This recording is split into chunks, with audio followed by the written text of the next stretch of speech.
L'histoire est une enseignante et c'est en cette qualité qu'elle convoque aujourd'hui le peuple haïtien autour de cette date du 7 février qui rappelle la fin de la dictature des Duvaliers, un événement majeur qui aura marqué à jamais la vie politique de notre République.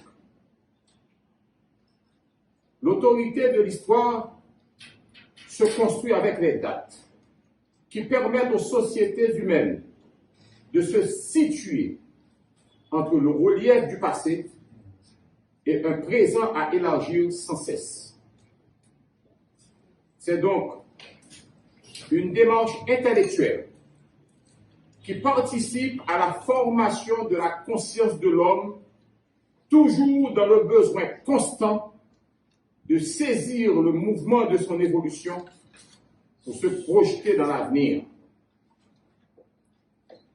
36 ans déjà, c'est le temps de l'inventaire. C'est aussi le temps d'une génération qui a droit à des explications. Il est donc important de revoir les idées qui ont entouré le 7 février 1986, celles qui ont appelé une civilisation du nouvel être haïtien déterminé à redevenir propriétaire de lui-même pour être artisan de son pays.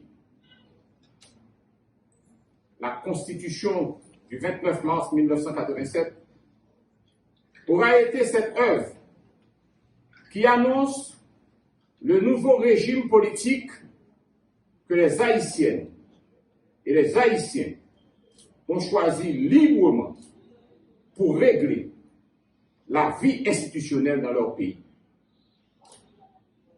Le constat aujourd'hui, malheureusement, est que la démocratie a été détournée en faveur du populisme qui traduit un manque d'horizon greffé sur un fondement intellectuel qui n'a pas été à la hauteur des aspirations.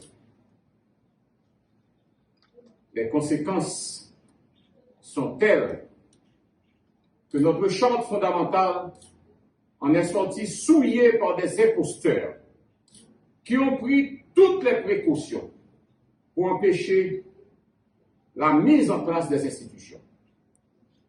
Or, la culture repoussée cède toujours sa place à la barbarie. Et c'est ainsi que notre pays est devenu un lieu désert, orphelin de son président assassiné, lâchement assassiné, et pour qui encore aujourd'hui nous demandons justice. Avec son Parlement réduit au tiers du Sénat et son pouvoir judiciaire qui résiste à l'asphyxie. La République d'Haïti est de facto aujourd'hui. Et la population est placée sous la dictature de la défiance. À la faveur de ces circonstances, et de manière très peu orthodoxe, en marge de toute légalité, la réalité du pouvoir est saisie par le Premier ministre qui n'est pas parvenu à l'exercer. Voilà 7 mois depuis que le docteur Ariel Henry, de son lieu, n'est pas en mesure de dire en quoi consiste son mandat, alors que les conditions de vie de la population continuent de se dégrader. L'État, qui n'a pas l'autorité, est donc incapable d'agir sur les sécurités et par conséquent inapte à préparer, bien sûr, et organiser de bonnes élections. Le pouvoir, en général, se reconnaît à son exercice. Et un pouvoir qui n'agit, et surtout qui n'agit pas, n'en est pas un. Combien de cadavres encore pour nous compter en plus? combien de kidnapping, cas d'enlèvement encore pour nous devons compter en plus. Combien de gangs encore à petit territoire qui partagé, qui séparé, tant pour terre en d'un pays. Combien de gouttes vous avez besoin encore pour un dollar? Comment faut-il continuer encore à dépenser l'argent de l'État sans compter et sans contrôle? Les questions sont nombreuses pour exposer incapacité du gouvernement des faits. Donc, chef, journée de dia, le docteur Ariel Henry, constitué principal obstacle pour le dialogue national. Devant dégradation accélérée vie politique là, en Haïti, le gouvernement en place là, il n'y a pas trop gros bagages pour le faire. Sous problème qui affecte le pays et qui de plus en plus a aggravé. Une seule voie a été ouverte à la nation.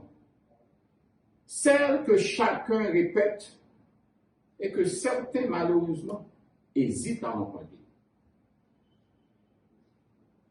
La concertation et le consensus s'imposent aux acteurs qui, dans un élan de lucidité, doivent comprendre que toute initiative sectaire est vouée à l'échec qui entraînera, bien sûr, l'effondrement du pays.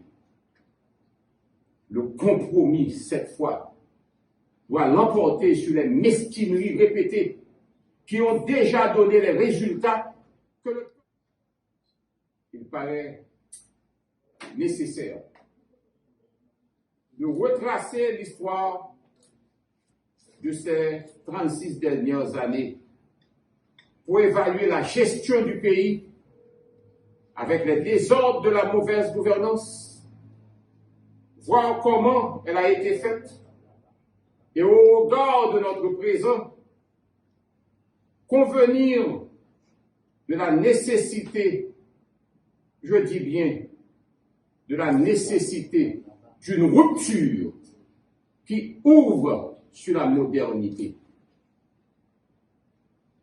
Le Sénat de la République que je préside affirme son engagement dans cette voie de la rupture et elle a décidé activement d'entreprendre avec les autres le chantier du consensus.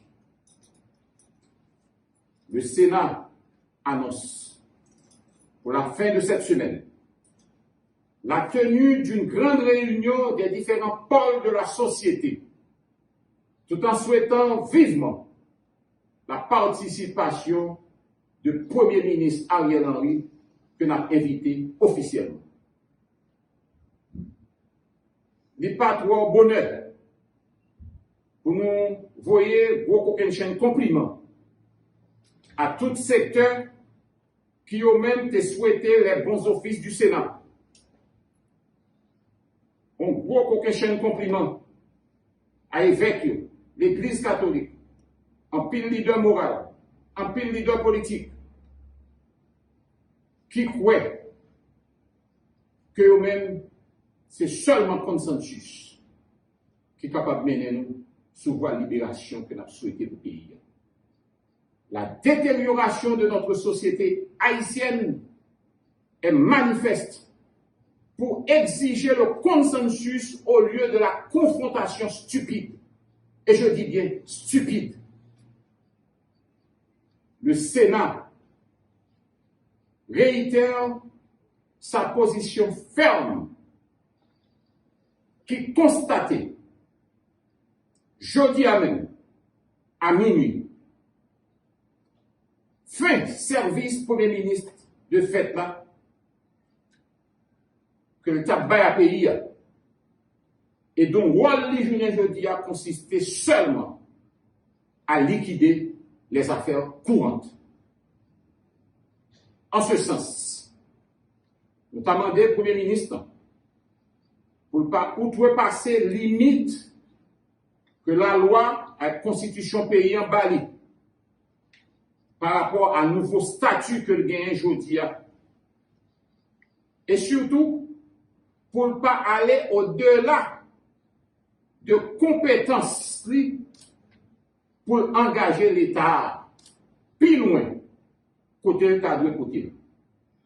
Nous n'entendons pas là. Mettez conseil électoral campé, fait assemblée constituante, prendre ensemble d'initiatives pour faire des gros projets d'envergure pour le pays.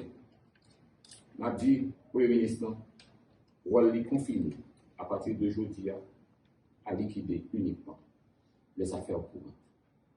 Et c'est ça que fait. Nous dit Premier ministre. Et nous dit tout le monde de bonne foi qui est dans le pays pour associer à Sénat. Et nous entendez le Premier ministre à travers Miami qui dit que tu as content chita avec 10 sénateurs. Nous prenons au mot et nous allons inviter, associer là pour nous capables. Bon côté CSPJ, bon côté tout acteur qui a un accord, qui a un consensus, pour que définitivement nous mettions le pays pour l'autre côté. Ça pays à vivre là, il n'est pas mérité. Pour l'autre monde qui a encouragé le Premier ministre, aller dans la mauvaise voie, n'a dit, ce n'est pas plus bon voie. On évite de mettre en vrai dans le jardin diable. Je ne veux dire, on t'a dit, et qu'on voit déjà, drap chiré net, pas de drap encore qui peut couvrir pièce pied mou. Nous ne sommes pas capables de craser la dernière chance que nous gagnons pour nous vivre sous le bout de terre. On a dit attention, craser la bouteille là, c'est nous. Mais ramasser les ingrédients de bouteille là, c'est deux. La situation est trop grave. Elle ne permet à aucun groupe, à aucun secteur de ruser avec les règles pour profiter des miettes. Il n'y a plus rien à prendre. Nous avons à ramasser notre pays, le relever avant de penser au pouvoir, à prendre par le biais des urnes, bien sûr. Parce que de toute façon, nous sommes pour des élections. Nous devons aller aux élections. Nous devons réunir les conditions indispensables pour la tenue de ces élections. Et cela doit passer obligatoirement et nécessairement par la tenue de ce congrès de consensus.